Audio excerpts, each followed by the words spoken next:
Welcome back. This conversation is part of Module 4. The time to start with AI is now. I'm joined today by Dalia Hashim, who is the program and research lead for AI and media integrity at Partnership on AI. She'll share with us a little bit about her background and PAI's new AI procurement and use guidebook for newsrooms. Welcome to the MOOC, Dalia. How are you? Good. How are you? Thank you so much for having me, Amy.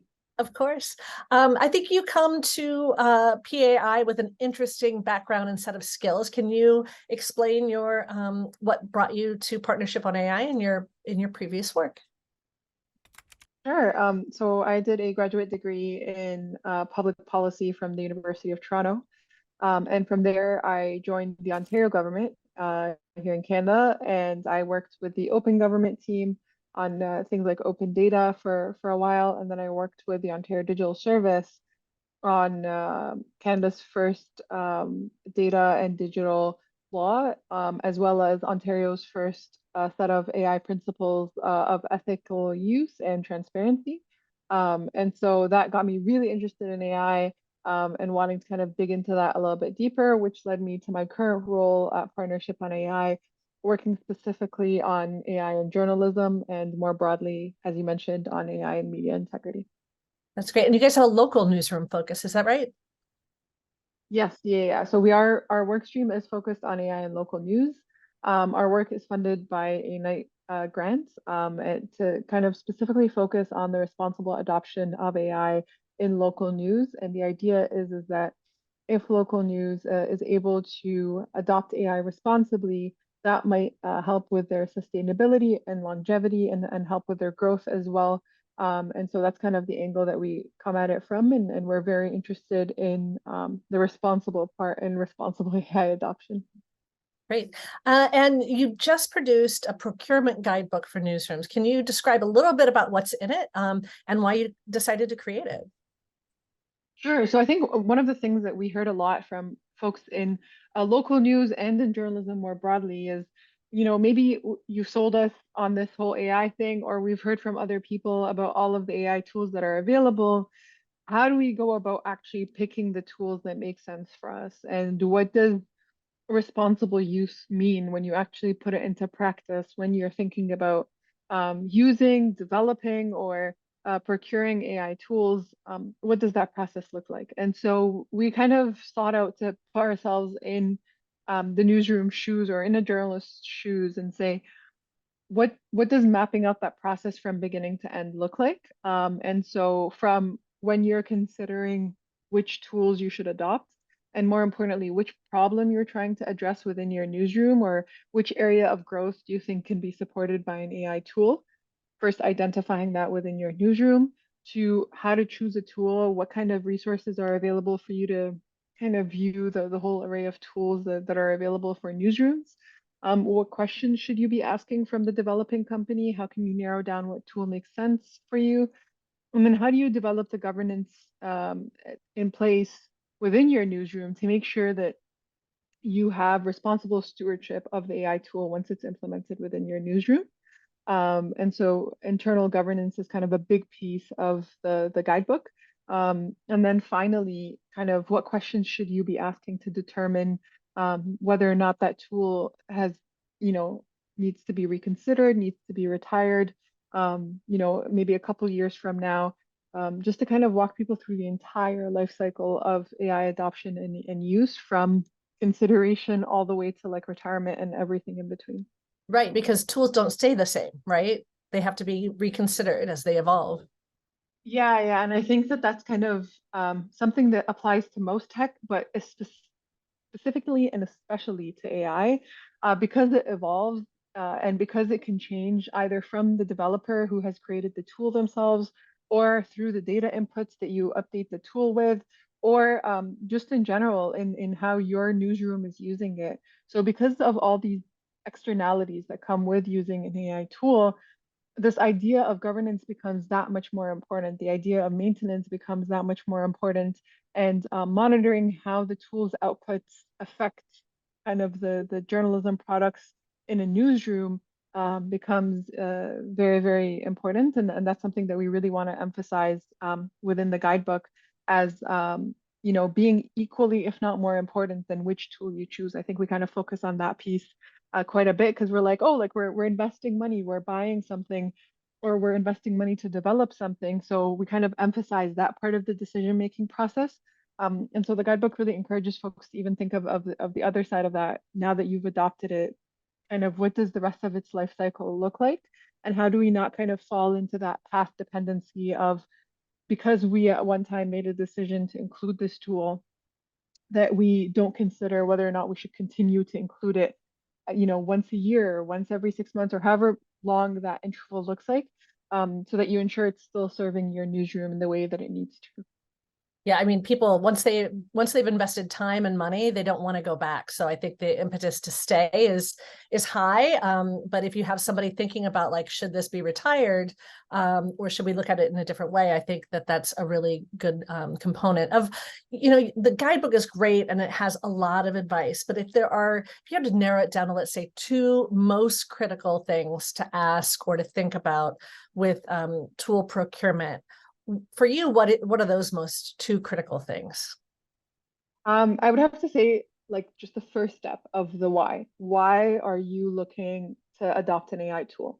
And I think that reasoning is really important because it follows you throughout the entire process of, choosing a tool, of implementing its governance, all of those like wonderful things that we talked about earlier.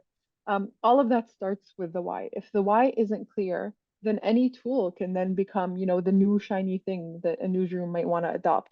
But if the why is clear and you're clear on the fact that you need a tech solution to that problem that you've identified or that gap that you've identified within your newsroom, then you can kind of go ahead and try and find, the tool that might help you fill that gap.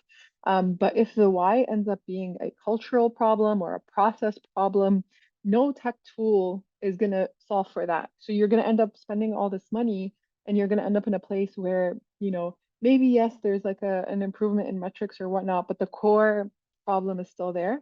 So I think the number one thing I would emphasize is the why behind why you need a tool.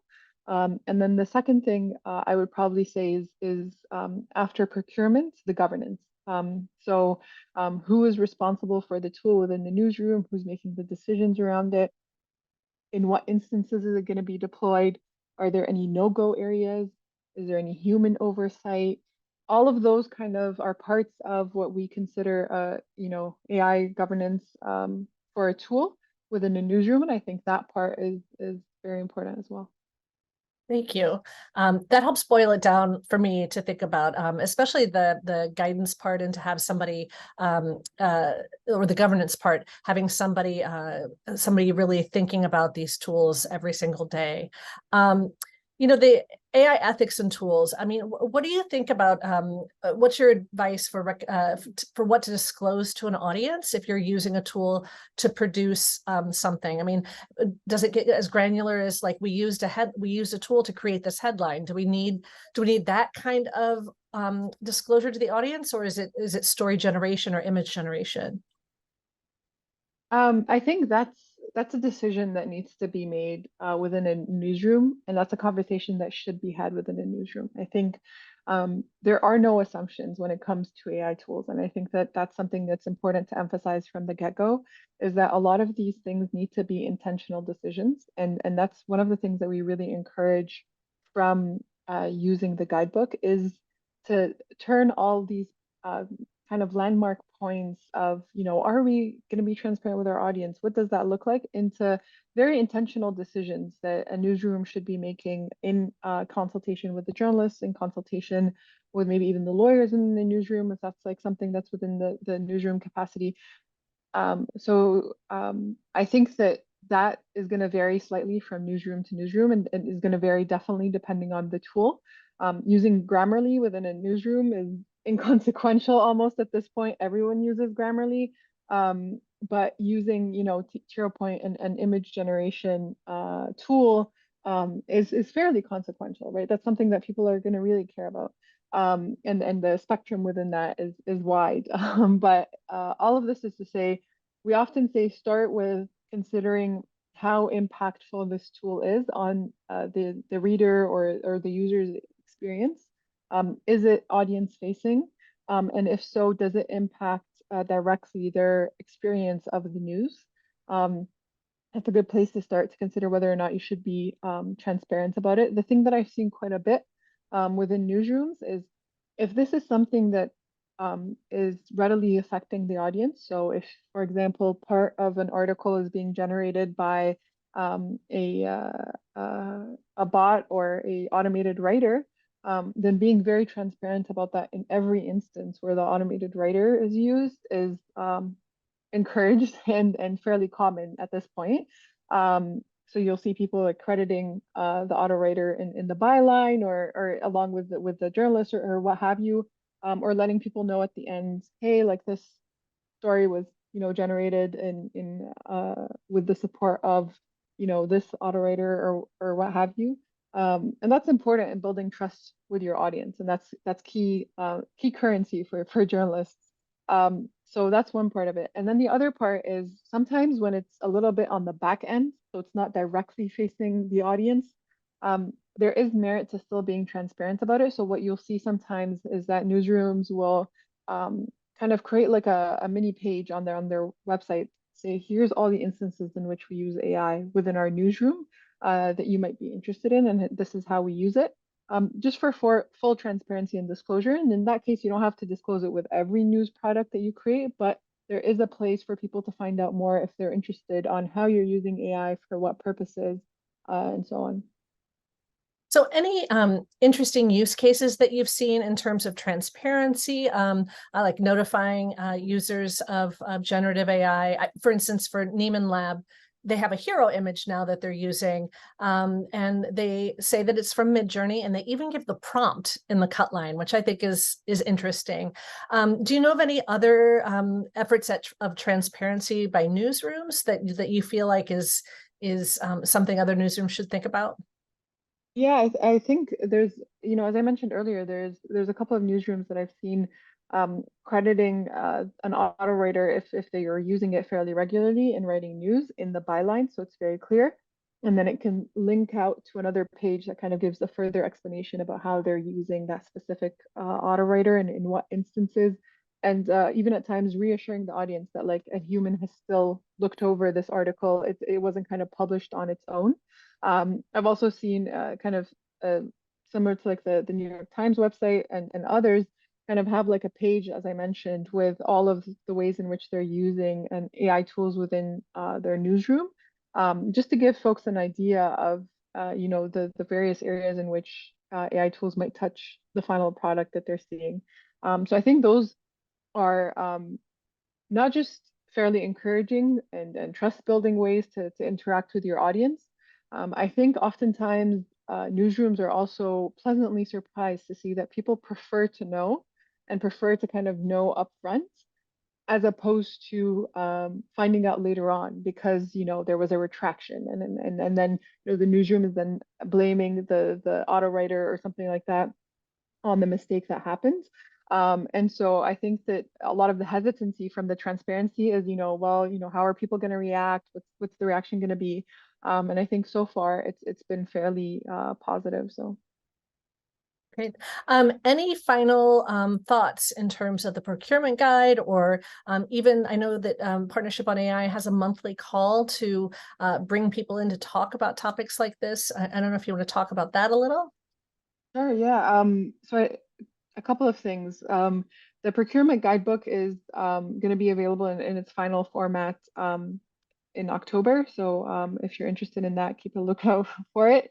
The second thing is to say that a lot of our products are living documents. So if there's something that you would like to add to any of our products, including the guidebook or the AI tools database, if you take a look at that and you see any tools that are missing or whatnot, these are all living documents. So we encourage folks to get in touch with us about those. And then to your point, we have a community of practice that meets monthly. And the intention from this community of practice is to bring folks together from newsrooms, from an academic background, from a tech background. If you work in the news kind of ecosystem, we would love to have you.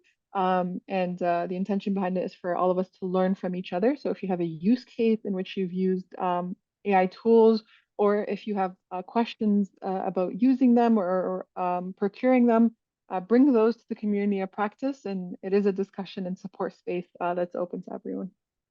Yeah, I really like for the procurement guide, you really put it out there for like a month and a half just to get people's input. And I love that because it says in action, this is not an edict. This is not from on high. This is us coming together as a community to decide this, and that we will iterate as this space is sure to change. Yeah. And we were very lucky to have a steering committee that is fairly multidisciplinary, provide their input into that guidebook, including yourself, Amy. We're very thankful to have you. But I think that between that and having it out for almost a month now to kind of get everyone's feedback and input, we're hoping that it really just doesn't reflect only my thoughts and in my research, it reflects the community, and then that folks really do derive benefit from using it. Great. Thank you so much for your time today. I appreciate it. Of course, thank you for having me.